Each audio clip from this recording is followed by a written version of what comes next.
अच्छा जी, बिस्मिल्लाहिर्रहमानिर्रहीम। अस्सलाम वालेकुम तमाम साथियों को अदनान ऑनलाइन क्लास .नेट की जानिब से अस्सलाम वालेकुम। सी या सी प्लस प्लस का एक अहम टॉपिक डिस्कस करने जा रहे हैं जिसको हम कहेंगे फंक्शंस। फंक्शंस के बारे में डिस्कस करते हैं इस लेक्चर में। What is a function, function को किस तरह डिक्लेयर करते हैं और फंक्शन को किस तरह कॉल करते हैं, फंक्शन होता क्या है, ये ज़रा हम इस वीडियो में ज़रूर देखेंगे। हमारे साथ रहिए पूरे वीडियो में।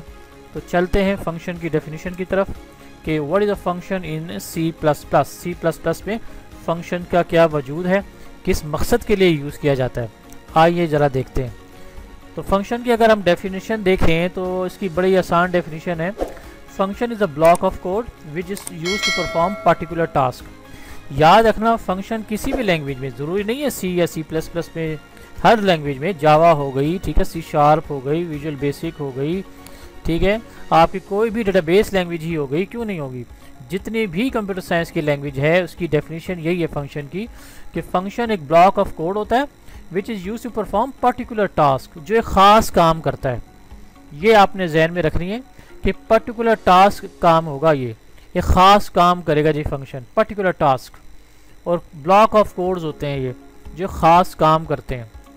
अच्छा, एक फंक्शन की दूसरी डेफिनेशन ये भी है, function is a block of code which run when it is called. ये उस वक्त काम करेगा जब उसको कॉल करेंगे, खुद ब खुद नहीं करेगा। फंक्शन को जब कॉल किया जाता है ना, कॉल यानी कि उसको जब बुलाया जाता है, फंक्शन को कॉल किया जाता है, ठीक है, उस वक्त ये फंक्शन अपना काम करता है। अभी हम प्रोग्रामिंग में देखेंगे अभी, ठीक हो गया। पहले आप डेफिनेशन देख लें, ये दो डेफिनेशन बेहतरीन है कि function is a block of code which runs when it is called. अब इसका अगर हम सिंटैक्स देखें तो बड़ा आसान सिंटैक्स है। याद रखें जी, फंक्शन का कोई भी नाम होगा, कोई भी होगा, कोई भी नाम, A B C X Y Z जो भी हो, आगे आपने स्मॉल ब्रैकेट लगानी है। ये देखिए आपके सामने नज़र आ रही है स्मॉल ब्रैकेट, इसको अगर मैं क्लियर करता हूँ तो आपको समझ आ जाए। ये देखिए क्लियर, ये स्मॉल ब्रैकेट, ये लाजमी है जी, ये लाजमी है। फंक्शन के आगे स्मॉल ब्रैकेट लगेगा, उसके बाद आपने दरमियानी ब्रैकेट लगानी है, ठीक है, और यहाँ तक ये ओपनिंग ब्रैकेट है और ये क्लोजिंग ब्रैकेट है। इसके अंदर फंक्शन कोड होगा, इसके अंदर आपने फंक्शन के कोड लिखने हैं, स्टेटमेंट्स लिखनी है। ये सारी की सारी फंक्शन बॉडी है, इस ब्रैकेट से लेकर इस ब्रैकेट तक क्या है जी, फंक्शन की body, body of the function, यहाँ से लेकर यहाँ तक जितने भी स्टेटमेंट्स होंगे इसके अंदर होंगे, ठीक है जी। ये आपने याद रखना है फंक्शन की सिंटैक्स में। अच्छा, अगर हम इसको ज़रा ब्लॉक के ज़रिए समझाऊं, ब्लॉक डायग्राम के ज़रिए, देखिए मेन प्रोग्राम है, ठीक है, ये फंक्शन है, ग्रीट इज़ अ फंक्शन, ये फंक्शन अभी मैंने बताया, नाम है, आगे छोटी ब्रैकेट है, फंक्शन है, ठीक है। अच्छा, ये आपको सबको पता है कि जब भी सी और सी प्लस प्लस लैंग्वेज करते हैं तो सबसे पहले हमने मेन फंक्शन को काम करवाना होता है।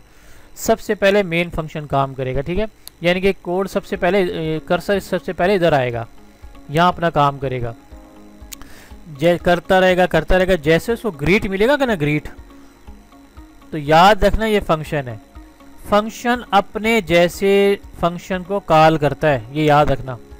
जैसे ये ग्रीट फंक्शन है ना, इसने कॉल किए है अपने जैसे फंक्शन को, कॉल कर दिया, ये कॉलिंग फंक्शन है, ये कॉल्ड फंक्शन है, ठीक है, it is a calling function, इसे का कॉल्ड फंक्शन। ये कॉलिंग फंक्शन मतलब जो बुलाया, जिसने बुलाना है, और जिसको बुलाया गया है वो कॉल्ड फंक्शन है, ठीक है। तो फंक्शन एक दूसरे को कॉल करते हैं, लेकिन ये याद रखना कि नाम एक जैसे होने चाहिए। अच्छा, फंक्शन के अंदर जो आपको ब्रैकेट नज़र आ रही है ना, फंक्शन के आगे छोटी ब्रैकेट, इट इज़ ये बाजू का खाली भी होती है, लेकिन इसमें बाजू का कुछ डेटा भी लिखा होता है, ठीक है। अगर आपको कहीं डेटा लिखा नजर आए तो उसे कहते हैं पैरामीटर्स, पैरामीटर, पैरा, ठीक है, मीटर, नीचे लिख देता हूँ पैरामीटर्स। एक हो तो एक पैरामीटर, अगर कामा के साथ दो तीन हो तो दो पैरामीटर्स। इसको आर्गुमेंट्स भी बाज़ किताबों में लिखा जाता है, आर्गुमेंट्स, अगर ये फंक्शन के बीच ब्रैकेट में कुछ डाटा लिखा हो, सही है। तो ये आपने याद रखना है जी। अच्छा, फंक्शन के दो टाइप्स होते हैं, अक्सर किताबों में आपने देखा है, there are two types of function, ये आपने याद रखना है। एक होता है जी लाइब्रेरी फंक्शन, यानी कि बिल्ट इन फंक्शन जिसे कहते हैं, प्री डिफाइंड होते हैं, यानी कि पहले से बने हुए फंक्शन, हमने सिर्फ उनको इस्तेमाल करना है, पहले से बने हुए। It is called pre defined या लाइब्रेरी फंक्शन या built in function, it is called library function. दूसरे फंक्शन होते हैं जी यूज़र डिफाइंड फंक्शन। ये यूज़र खुद क्रिएट करता है अपनी ज़रूरत के मुताबिक, जब भी ज़रूरत होगी यूज़र को, यूज़र क्रिएट करेगा उनको, उसे कहेंगे यूज़र डिफाइंड। और बास फंक्शन बिल्ट इन होते हैं। तो these are the two types of function. अब फंक्शन को ज़रा प्रोग्रामिंग के ज़रिए, प्रैक्टिकल प्रोग्रामिंग के ज़रिए समझते हैं। तो आइए ज़रा चलते हैं। अच्छा ये देखें जी, एक छोटा सा प्रोग्राम है फंक्शन के मुतालिक, सही है। ये तो आपको पता है आईओस्ट्रीम हेडर फाइल है, ठीक है। ये नेम स्पेस है, इसके बाद ये कमेंट्स हैं, दीज आर कमेंट्स, ये कमेंट्स हैं। अब आ जाए नीचे, ये फंक्शन है सम, सम नाम का फंक्शन है। और ये पता है कौन सा फंक्शन है? ये यूज़र डिफाइंड फंक्शन है, यानी कि यूज़र ने खुद क्रिएट किया है। ये आर्गुमेंट्स हैं। इसमें कितने आर्गुमेंट नज़र आ रहे हैं आपको? 2, num1 और num2, 2 आर्गुमेंट्स, यानी कि parameters. It is also called parameters, यानी कि 2 वेरिएबल्स हैं, दोनों इंटीजर टाइप हैं। इंटीजर डाटा इसमें स्टोर हो सकता है, ठीक है। तो क्या काम हो रहा है इस फंक्शन में? एक काम हो रहा है, पता है क्या काम हो रहा है? कि num1 की कीमत और num2 की कीमत दोनों को प्लस हो रहा है और वो num3 में स्टोर हो रहा है, ठीक है। बस ये काम हो रहा है, और क्या हो रहा है? और जब ये काम हो जाए तो वो रिटर्न कर रहा है।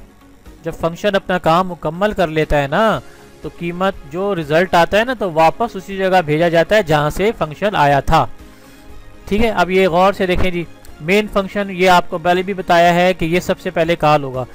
सबसे पहले याद रखना, हेडर फाइल अपना काम करेगी, उसके बाद कर्सर इधर आएगा मेन फंक्शन की तरफ, इधर आएगा। जैसे ही, ये तो कमेंट्स है ना, ये तो आपको पता है कमेंट्स हैं। जैसे ही इसको सी आउट और सम मिलेगा ना, सम, ये देखें सम, तो सम इज द फंक्शन। किस तरह पता लगा फंक्शन है? आगे छोटी ब्रैकेट है, स्मॉल ब्रैकेट है, ठीक है। जैसे उसको पता लगा कि यार ये सम है, तो इसने अपने जैसे फंक्शन को कॉल किया, यानी कि इस सम को कॉल किया। सम इज अ कॉलिंग फंक्शन और ये सम, ये कॉल्ड फंक्शन है। अच्छा, इसमें 2 आर्गुमेंट्स हैं, 1, 99, यानी कि 2 वैल्यू पास होंगी। ये फंक्शन दूसरे फंक्शन को 2 वैल्यू पास कर रहा है। क्यों? क्योंकि यार इधर हमारे पास वेरिएबल भी तो 2 हैं, एक num1 है और एक num2 है।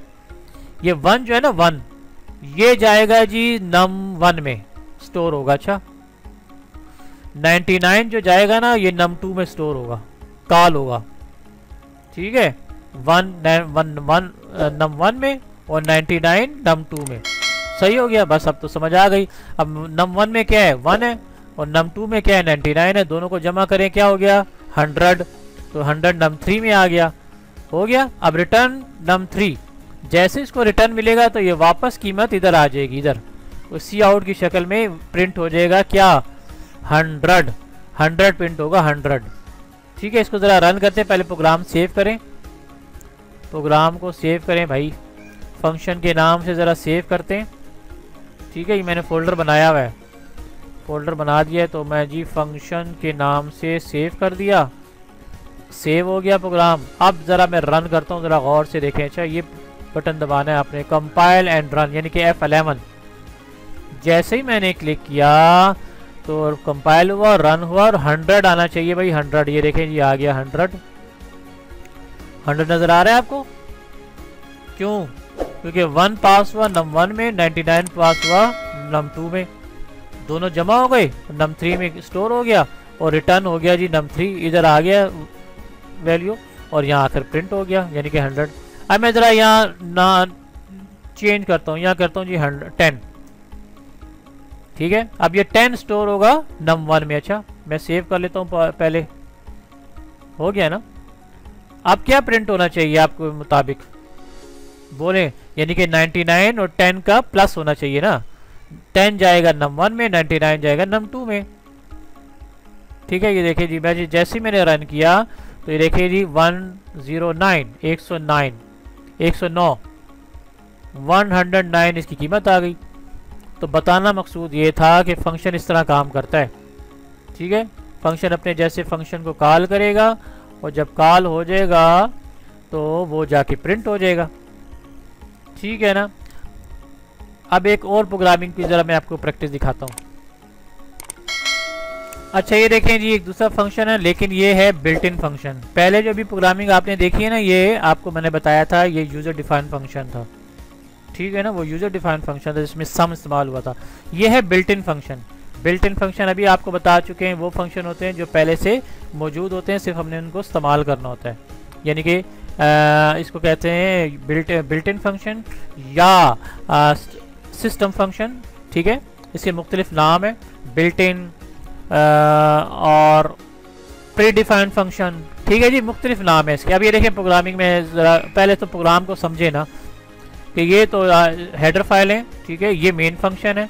अब इसके अंदर सिर्फ और सिर्फ यार एक ही बिल्ट इन फंक्शन इस्तेमाल हुआ है, पाओ, POW, यानी कि पावर मालूम करेगा, पावर 2 की पावर 5। तो 2 की पावर 5 का क्या मतलब है, 2 मल्टीप्लाई 2 मल्टीप्लाई 2 मल्टीप्लाई 2 मल्टीप्लाई 2, यानी कि 2 को आपने 5 बार आपने मल्टीप्लाई करना है, सिर्फ ये काम करना है, और क्या करना है, ठीक है ना। पहले तो आप प्रोग्राम को जरा सेव करें ना, सेव करें जी, सेव करें पहले। ये है बिल्ट इन फंक्शन, मैं इसको दे देता हूँ फंक्शन 1 ना, फंक्शन 1 दे देता हूँ, चले, हो गया, सेव हो गया। अब इसको मैं कंपाइल और रन करता हूँ। जैसे ही मैंने क्लिक किया तो ये देखें जी 32 आ गया ना। 2 की पावर 5 का मतलब है 32, 2 multiply 2 multiply 2 multiply 2 multiply 2, it is called 32, ठीक है ना। अगर चले मैं प्रोग्राम ज़रा चेंज करता हूँ, इसको मैं करता हूँ 3। अब 3 मल्टीप्लाई 5, इसको सेव लाजमी किया करें जी। अब रन करें तो 3 मल्टीप्लाई 5 नहीं, 3 मल्टीप्लाई 3 मल्टीप्लाई 3 मल्टीप्लाई 3 मल्टीप्लाई 3, यानी कि आपने 3 को 5 दफ़ा मल्टीप्लाई करना है। तो देखें 243, ठीक है ना, आ गया ना 243, सही है। 3 multiply 3 multiply 3 multiply 3 multiply 3, it is called, अब ये खुद लिखा है, देखिए ये बिल्ट इन फंक्शन है। ये पावर की इसलिए यूज होता है, which is x to the power of y, ये x है और ये y है, ठीक है। ये सिर्फ डायरेक्ट कॉल हो रहा है बस, और इसने कुछ नहीं कहा, डायरेक्टली कॉलिंग दिस फंक्शन, बस ये खुद काम कर रहा है अपना, इसने किसी को कॉल नहीं किया, ये डायरेक्ट आप खुद ब खुद काम कर रहा है। तो ये है बिल्ट इन फंक्शन, ठीक है जी। इनके सिस्टम डिफाइंड फंक्शन, सिस्टम ने पहले से उसको डिफाइन किया हुआ है, ठीक हो गया ना। तो फंक्शन आपको समझ आ गई है। मैंने इधर इस लेक्चर में यूजर डिफाइंड फंक्शन को भी आपको क्लियर कर दिया और बिल्ट इन फंक्शन को भी आपको क्लियर कर दिया है।